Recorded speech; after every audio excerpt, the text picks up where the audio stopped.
아멘. 영광의 말씀을 주님께 돌리십시다. 지난 2014년에 영국의 국제적인 마라톤이 있었는데 5,000명이 실격당한 아주 충격적인 사건이 있었습니다.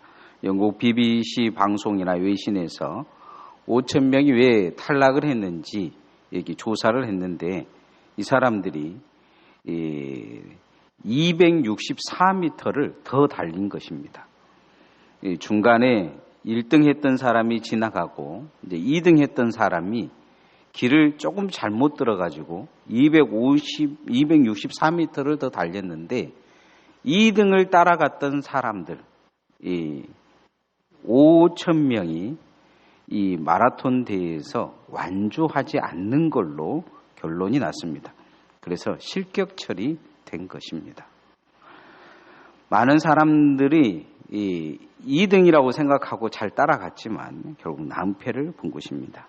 인생이란 누군가를 따라가냐에 따라서 그 결과가 달라지는 것을 볼 수가 있습니다. 신앙 또한 마찬가지죠. 부처를 따라가면 불자가 되고 마호메드를 따라가면 이슬람 신자가 되고 예수님을 잘 따르면 그리스도인이 될 줄 믿습니다. 우리는 주님을 잘 따라가야 될 줄 믿습니다. 따라합시다. 주님을 잘 따라갑시다. 외국에 이민 간 사람들이 하는 말이 있어요. 이민을 가서 무엇을 할까 나름대로 한국에서 생각을 많이 하고 간다고 해요. 이민 가면 무엇도 하고 하는데 이민 가서 직업이 거의 결정 나는데 90% 정도 결정이 나는데 이민 가가지고 처음에 비행장에서 비행기 내렸을 때 마중 나온 사람의 직업이 뭐냐에 따라서 그 사람의 직업이 달라진다고 합니다. 대부분 이민 가고 이민 온 사람을 마중 나온 사람들을 보면 성공한 사람들이 많다고 해요. 그래서 그 사람이 세탁소에 성공했다 그러면 이 사람은 10중 8구 세탁소를 하게 되고 수포를 한 사람이면 수포를 하고 여행 가이드를 했다면 여행 가이드를 할 가능성이 많다고 합니다. 왜냐하면 그 사람과 대화를 하다 보면 그곳에서 어떻게 성공할 수 있는 비결이 그 성공한 사람에게 있기 때문이죠. 누구를 만나냐에 따라서 신앙도 결정되는 걸 볼 수가 있어요. 교회에서도 마찬가지고 세상에서도 마찬가지입니다. 늘 떠돌이 신자를 만나서 떠돌이 이야기만 하면 결국 그 신자도 끊임없이 떠돌이 신자가 되는 것을 볼 수가 있습니다. 그래서 보면 교회도 늘 떠도는 신앙을 가진 사람들은 한 곳으로 계속 떠도는 모습을 보여줍니다. 성경에도 신앙이 실패한 사람들과 성공한 사람들의 행위를 잘 보여주고 있는데요. 우리가 어떻게 살아야 되냐? 하나님의 말씀 속에서 신앙에 성공한 사람들의 신앙을 잘 따라가야 될 줄 믿습니다. 오늘 성경에도 보면 기생 라합이라는 사람이 나오는데 이 사람의 신앙은 어찌 보면 삶은 본받아서는 안 되지만 그러나 그 신앙은 우리가 본받아야 되기 때문에 성경에 쓰여져 있는 것을 볼 수가 있습니다. 어떻게 하나님을 따라가야 되는지 말씀을 따라가야 되는지 보여줍니다. 요단강을 건너가기 전에 하나님의 법궤가 그들의 앞에 앞서서 가게 되는데요. 그 전에 이 기사를 넣어놓은 이유가 있는 이유는 뭐냐면 바로 신앙이란 하나님을 어떻게 바라보고 따라가는가 이거에 대한 모습을 기생 라합을 통해서 볼 수가 있습니다. 이스라엘 백성들이 가지지 못한 신앙, 하나님을 만나지 못했지만 소문으로 듣고 들었던 신앙, 그 신앙이 그에게 있습니다. 기생 라합은 하나님의 말씀을 들은 적이 없습니다. 소문만 들었습니다. 그런데 그 소문을 자기 안에서 어떻게 바꾸냐? 믿음으로 바꾸고 이제 그 믿음만을 가지고 따라가겠다. 하나님을 따르겠다. 이렇게 결단하는 것을 볼 수가 있습니다. 따라합시다. 믿음이 따라가게 합니다. 믿음이 신앙을 따라가게 합니다. 이스라엘 백성들이 출애굽에서 가장 힘들어하는 일은 보이지 않는 하나님을 따라가는 거였습니다. 그런데 보이는 것이 있었어요. 그 앞에 불기둥이 있고 구름 기둥이 있었습니다. 그런데 하나님이 좋은 곳으로 인도할 줄 알았는데 홍해길로 인도합니다. 홍해 막힌 길로 인도하는 것을 볼 수가 있습니다.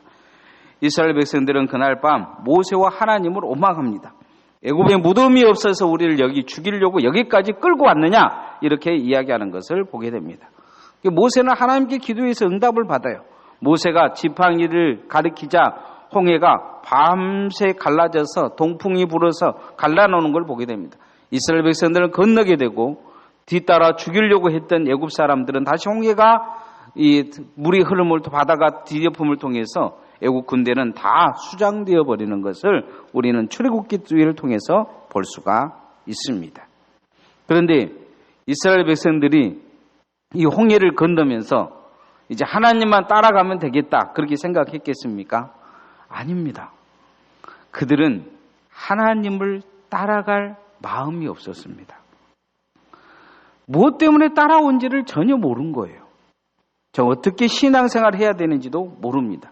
광야에 들어와 가지고 첫 번째 그들이 했던 건 뭐냐면 잘 따라가겠다보다는 불평과 불만과 원망 섞인 이야기를 가득 털어놓습니다. 그들이 신앙의 40년간 광야의 신앙생활을 하게 되는데요. 이 홍해를 건넜던 사람들 40년 신앙은 불평한 것밖에 없어요. 불만을 가진 것밖에 없습니다. 하나님을 대적한 것밖에 없어요. 그리고는 40년의 신앙생활을 광야에서 끝내버립니다. 날마다 신앙생활을 하는 것이 그것밖에 안 돼요. 그 정도 수준밖에 되질 않아요. 우리도 신앙생활을 잘 한다고 하지만은 우리가 늘 우리 자신들을 잘 뒤돌아보고 가야 됩니다. 교회를 다니다 보면 늘 내 앞에 있는 사람들이 있어요. 옆에 있는 사람들이 있어요. 잘못하면 내 안에 감사도 사라져버리고 내 안에 충성도 사라져버리고 불평과 불만과 원망 속에서 끊임없이 그게 신앙인 줄 알고 신앙생활을 할 수가 있어요. 광야를 못 벗어나는 거죠. 광야를. 뭐 작은 일을 하나 하면서도 이게 늘 불평, 불만, 원망, 시기, 이게 가득한 거예요. 하나님 앞에 감사하고 찬양하고 기도하고 길을 내는 삶이 되지 못한 것이죠. 새로운 세대가 들어가기 전에 하나님이 가나안에 들어가기 전에 이들에게 있어서 한 사람의 샘플을 보여주는데 그들이 제일 무시할 만한 사람, 그들이 제일 업신여길 만한 사람, 기생이라는 한 여인, 이 여인 속에 소문으로 들었던 그 하나님에 대한 믿음을 지금 이야기하고 있는 것입니다. 불기둥을 보고 구름기둥도 보고 번개도 보고 홍해도 갈라지고 반석에서 물이 나고 아침마다 만나가 하늘에서 내리고 그리고 모세가 손을 들면 아말렉 군대가 싹 쓰러져 죽어가는 그 상황을 경험했던 그 사람들 입에서는 불평과 불만밖에 나오지 않아서 다 죽어갔는데 소문으로 들었던 이 여인의 입에서 나오는 고백이 있습니다. 오늘 10절 말씀 한번 같이 읽어보십시다. 11절 말씀 같이 한번 읽어봅시다. 시작. 우리가 듣자 곧 마음이 녹았고 너희로 말미암아 사람이 정신을 잃었나니 너희의 하나님 여호와는 위로는 하늘에서도 아래로는 땅에서도 하나님이시니라. 하나님이시다. 이렇게 고백하는 거죠. 믿음을 고백하는 것입니다. 이 고백이 얼마나 위대합니까? 이런 고백은 모세 입에서도 여호수아 입에서도 나오지 않는 고백입니다. 반석에서 물이 나오지 않는다고, 만날 먹을 것이 없다고, 돌을 들어서 모세를 쳐 죽이려고 하고, 모세가 40일간 시내산에서 내려오지 않자 우상 송아지 만들어가지고 그것이 하나님이라고 거기 앞에서 인신제사를 드리려고 춤을 췄던 이스라엘 백성들의 모습과는 아주 딴판인 것을 볼 수가 있습니다. 오늘날 우리의 신앙은 어쩐지 우리 잘 뒤돌아봐야 합니다.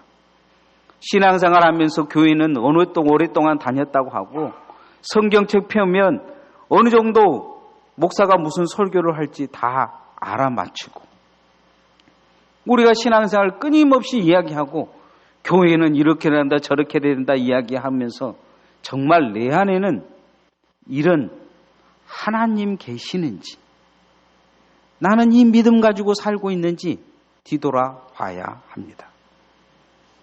이 기생나합은 묻지 않습니다. 네가 믿는 하나님이 진짜 하나님이냐?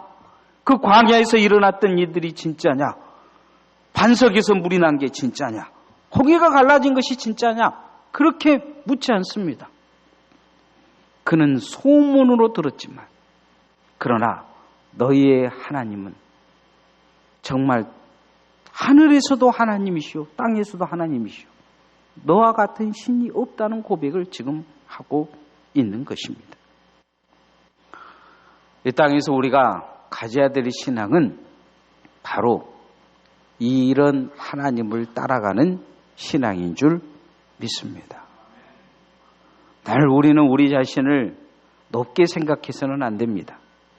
하나님을 잘 따라가야 합니다. 믿음이 뭡니까? 신앙이 뭡니까? 신앙생활이 무엇인지를 착각하고 살면 안 됩니다. 예배 드리고 기도하면 신앙생활이 다 되는 것이 아닙니다. 껍데기가 중요한 게 아니고 그 안에 진정한 알맹이가 정말로 존재해 있는지를 들여다봐야 합니다. 40년간 기적을 표현했던 날마다 기적을 만났던 그 사람들, 기적을 요구하고 기적을 보았던 사람들, 이 사람들의 중심에는 신앙이 없었습니다. 이 고백이 없었어요. 그들에게 있어서는 이런 응답이 없었습니다. 그런데 기적을 보지 못하고 소문만 들었던 이 기생 나합의 입에서 이 고백이 나옵니다. 어찌 보면 세상 사람들에게 손가락 받을 직업 아닙니까? 그러나 그 입에서 나오는 이 고백은 위대한 고백이 나오는 것을 볼 수가 있습니다. 오늘 하나님께서 우리에게 요구하신 것은 바로 이런 고백일 줄 믿습니다. 이스라엘 백성들에게서 이 고백은 충격이었을 것입니다. 뒤돌아보면 자기들이 부끄러웠을 거예요. 날마다 기적을 체험하면서도 날마다 기적을 바라보면서도 투덜투덜하는 신앙, 그들의 조상들의 구습을 쫓아갔던 신앙, 그러나 그와 다르게 하나님 앞에 진정한 주님을 따르는 사람을 만난 것입니다. 그래서 성경에 이 여인의 삶을 기록해 놓은 것입니다. 오늘 우리도 무엇을 경험했느냐, 무엇을 아느냐, 무엇을 가졌느냐, 무엇을 했느냐가 중요한 게 아니고 이 고백이 내게 있어야 하나님이 나의 하나님 되실 줄 믿습니다. 신앙은 이게 정말 중요합니다. 얼마나 많이 다녔느냐, 교회에서 무엇을 하느냐, 인정을 받느냐 받지 못하느냐 중요하지 않습니다. 그것을 중요시 여기는 신앙은 뭔가 잘못 가고 있는 것입니다. 뭔가 문제가 있어요. 문제가 아주 심각한 문제가 있습니다. 지금은 하나님을 떠나지 않겠지만 언젠가는 하나님을 떠나게 될 것입니다. 그리고 이미 하나님을 떠난 신앙일 가능성이 많습니다. 중심에 하나님을 향한 고백, 그 고백이 우리 안에 있어야 될 줄 믿습니다. 오늘 기생 나합을 보면 이스라엘 백성들에게 없는 것이 있습니다. 그게 뭐냐면 두렵고 떨림입니다. 따라합시다.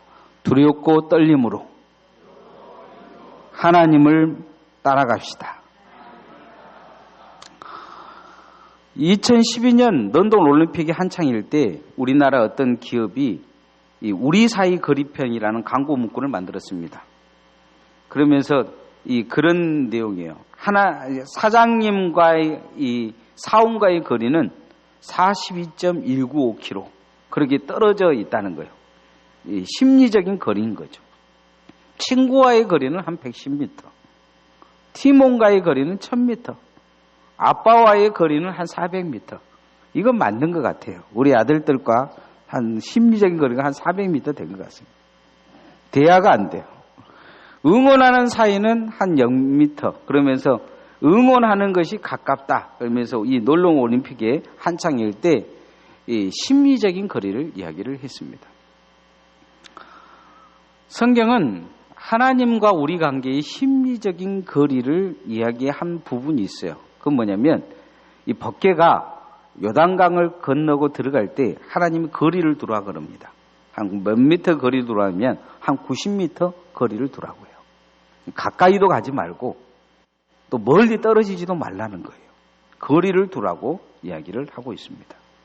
왜 거리를 두라고 이야기를 하고 있냐면 사람과의 관계도 가까우면 문제가 생깁니다. 또 멀어도 문제가 생겨요. 너무 가까워도 문제요. 너무 멀어도 문제입니다. 사도 바울은 그래서 구원받은 백성은 하나님 앞에 반드시 있어야 되는데 무엇이 있어야 되냐? 두렵고 떨림으로 따라가라. 이렇게 이야기하고 있습니다. 두렵고 떨림이 있어야 돼요. 하나님 앞에 두렵고 떨림이 없으니까 하나님에 대해 하나님 앞에 함부로 말하고 행동하는 것이죠.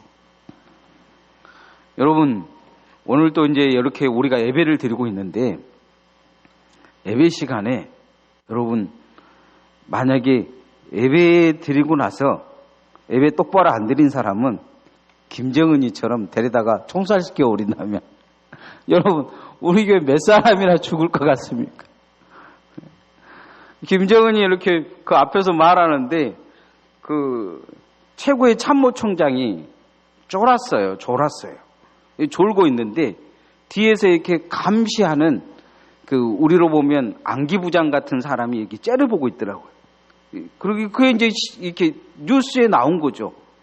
뉴스에 그냥 이렇게 선전 방송에 쭉 나왔는데 한국의 조선일보가 그것을 사진을 캡처를 해가지고 이렇게 신문을 냈어요. 조선일보 그런 거 되게 잘해요. 그러니까 북한에서 보고 북한 애들은 못 받는 거 봐요. 보고 그 다음날 데려다가 총살시켜버렸어요. 졸았다고.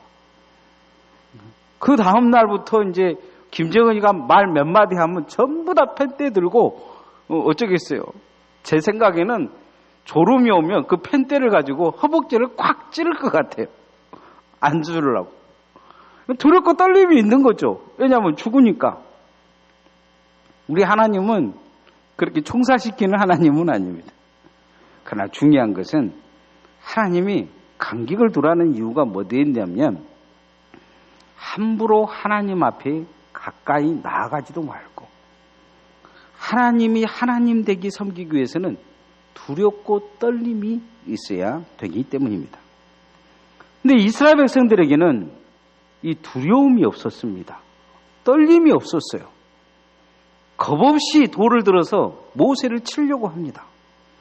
겁없이 무슨 하나님이 뭐라고 이야기하면 하나님 원망해요. 겁없이 이야기하는 거예요. 겁이 하나도 없어요. 간땡이가 부은 거죠. 그러니까 하나님 자기들 앞에 사람들이 죽어나가는데도 겁없이 계속적으로 하나님을 앞에 대들어요. 문제가 얼마나 심각한지도 모르는 것이죠. 이스라엘 사람들의 신앙의 실패는 두렵고 떨림을 잃어버린 것입니다. 오늘날 교회도 보면 두렵고 떨림이 없이 신앙생활 할 때가 많아요. 우리가 하나님을 하나님답게 섬기려면 두렵고 떨림이 있어야 될 줄 믿습니다. 법궤를 자기 집에다가 창고에다 집어넣고 우리말로 덕석 같은 덕석으로 딱 덮어놓고 그냥 70년간 방치해 놓은 사람들이 있었어요. 근데 어느 날 왕이 그것을 찾거든요. 그 자기 집에 있는 것이 괴짝인지 아는데 중요한 건 줄 안 거예요. 그래서 그것을 왕이 가져오라니까 수레에다 싣고 가요. 그래서 이게 덜컥덜컥 움직이니까 자기 손으로 수레에다 실었으니까 뭐 만져도 괜찮겠다 싶어서 넘어지려고 하니까 덥석 잡아서 그 수레를 잡으려다가 그 자세에 직사해버린 사람이 있어요. 바로 웃사입니다. 이 아비나답의 이 집에 아비나답의 아들 웃사예요. 두려움이 없는 거죠. 하나님의 법궤에 대해서 자기 집의 괴짝으로 생각했으니까 두려움이 없는 거예요. 다윗은 이걸 보고 깜짝 놀랍니다. 다윗은 그 자리에서 그것을 멈춰버려요. 그런데 이 두렵고 떨림을 가지고 이 하나님 앞에 이 복을 받은 집이 갑자기 이 집이 나타나요. 그러자 이 다윗이 그 집을 보면서 생각을 바꿉니다. 그리고 법궤를 옮기면서 제사장들의 메우고 두렵고 떨림을 가지기 시작해요. 나중에 집에 와가 이제 법궤를 다윗성에 데리고 가지고 들어와서 자기가 이렇게 궁전에서 잠을 자는데 마음에 잠자는 것이 두려웠던 것 같아요. 하나님의 법궤는 텐트 속에다 집어넣고 자기는 좋은 궁전에서 금침상에서 자는 것이 두려워서 선지자 나단에게 가가지고 하나님의 성전을 짓겠다는 얘기를 합니다. 그 안에 두려움이 있는 거예요. 하나님을 향한 떨림이 있는 거예요. 밥을 먹어도 두렵고 떨리는 거예요. 잠을 자도 두렵고 떨리는 거예요. 숨 쉬는 것이 힘든 거죠. 그래서 성전 짓겠다는 생각을 하게 돼요. 그러자 하나님이 그런 이야기를 합니다. 너는 피를 많이 흘려서 성전 못 짓는다. 그러고는 하나님께서 말씀하시기를 네가 내 집을 지어주려고 하냐? 내가 너희 집을 지어주겠다. 다윗이 하나님의 마음에 합한 사람이 된 것은 무엇을 가지고 있었기 때문이냐면 두렵고 떨림이 있었기 때문입니다. 우리도 하나님 앞에 이 두렵고 떨림을 회복해야 될 줄 믿습니다. 하나님이 계신다는 것을 보여줘야 합니다. 오늘 성경의 9절 말씀 한번 같이 읽어봅시다. 시작. 말하되 여호와께서 이 땅을 너희에게 주신 줄을 내가 아노라. 우리가 너희를 심히 두려워하고 이 땅 주민들이 다 너희 앞에서 감담이 녹나니. 간담이 녹았다는 거죠. 11절에 보면 정신을 잃었다 이렇게 이야기합니다. 두렵고 떨린다고 이야기를 하고 있어요. 우리 신앙의 삶에서 정말 중요한 것은 하나님 앞에 우리가 두렵고 떨림이 있어야 될 줄 믿습니다. 태양을 가까이 하면 어떻게 되냐면 태양에 가까이 있는 섬들의 별들은 전부 다 불덩어리 같은 이 별들입니다. 태양하고 멀어져 버리면 어떻게 되냐면 얼어버립니다. 저 명왕성 같은 그런 별들은 얼음별들이라고 이야기해요. 지구가 가장 적당히 있으니까 생명이 있는 그런 생명이 살 수 있는 별이 된 것입니다. 두렵고 떨림이 있으면 그 안에 믿음의 생명이 나타납니다. 두렵고 떨림이 있으면 예배를 무시하지 않습니다. 기도를 무시하지 않습니다. 말씀을 무시하지 않습니다. 그 사람 속에 믿음이 들어가서 숨을 쉴 수 있습니다.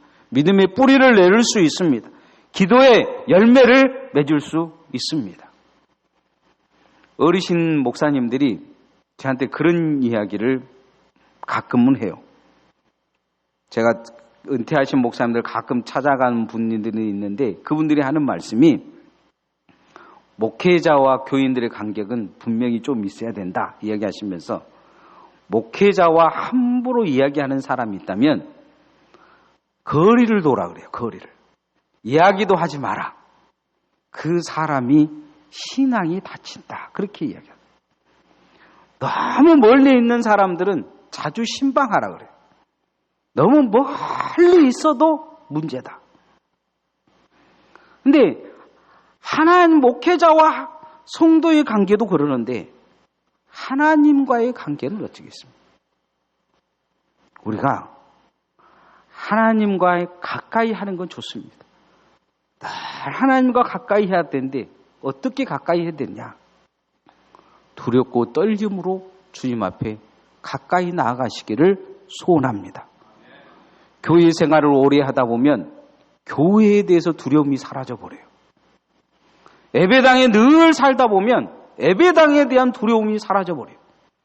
기도를 많이 하다 보면 기도에 대한 두려움도 사라져요.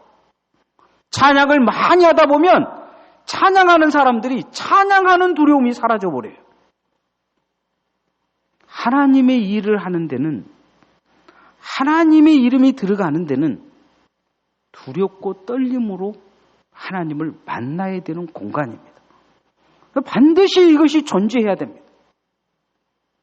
내가 잘한다는 것이 잘하는 것이 아니요, 그것이 하나님의 영광이 되어야 될 줄 믿습니다. 마지막으로 우리가 어떻게 따라가야 되느냐? 하나님 앞에 순종함으로 따라가야 될 줄 믿습니다. 따라서 순종함으로 잘 따라갑시다. 성경에 보면 두렵고 떨림으로 시작했지만 교만과 오망으로 자기 교회에 망한 사람들이 많이 있습니다. 그 대표적인 사람이 누구냐? 사울왕입니다.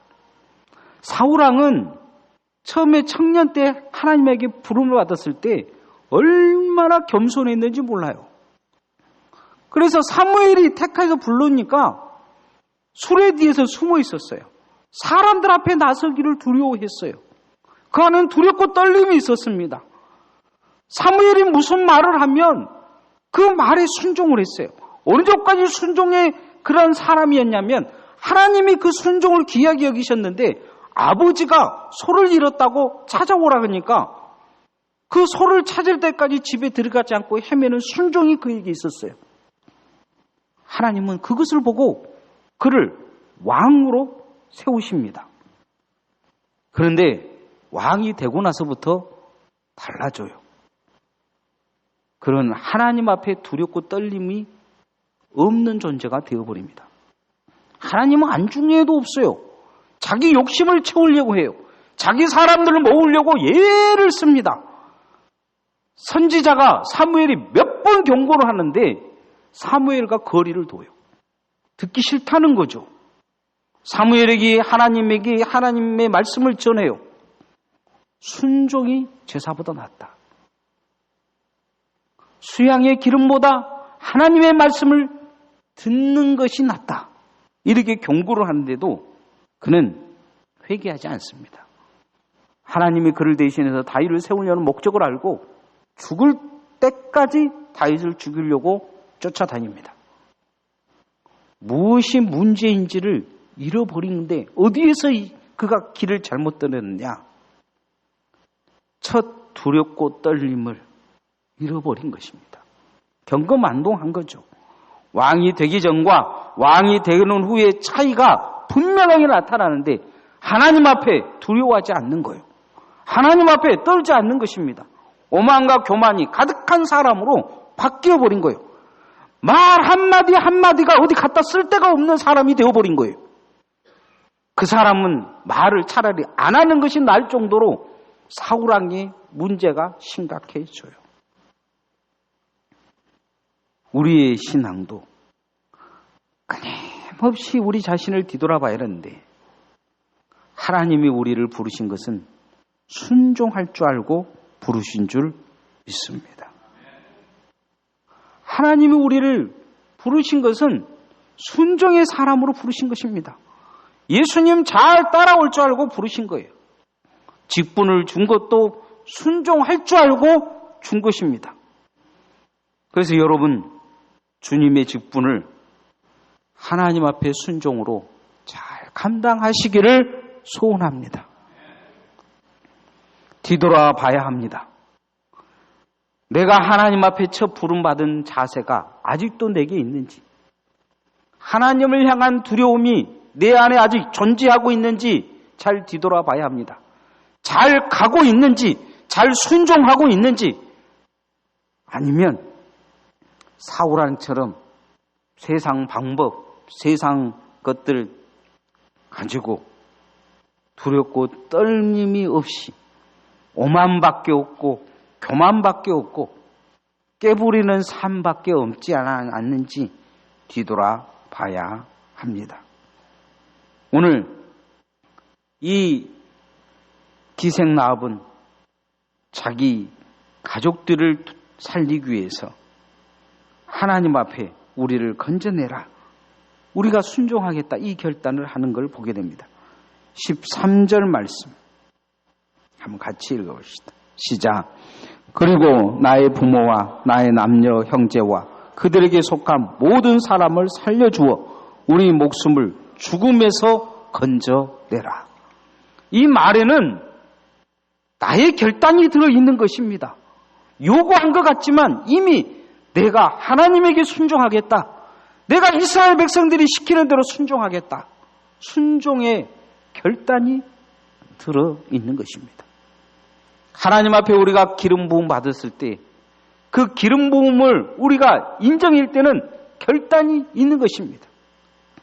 우리가 하나님 앞에 그런 결단으로 서면 하나님이 은혜 주시고 여러분의 삶을 기름 부어 주시고 축복해 주실 줄 믿습니다.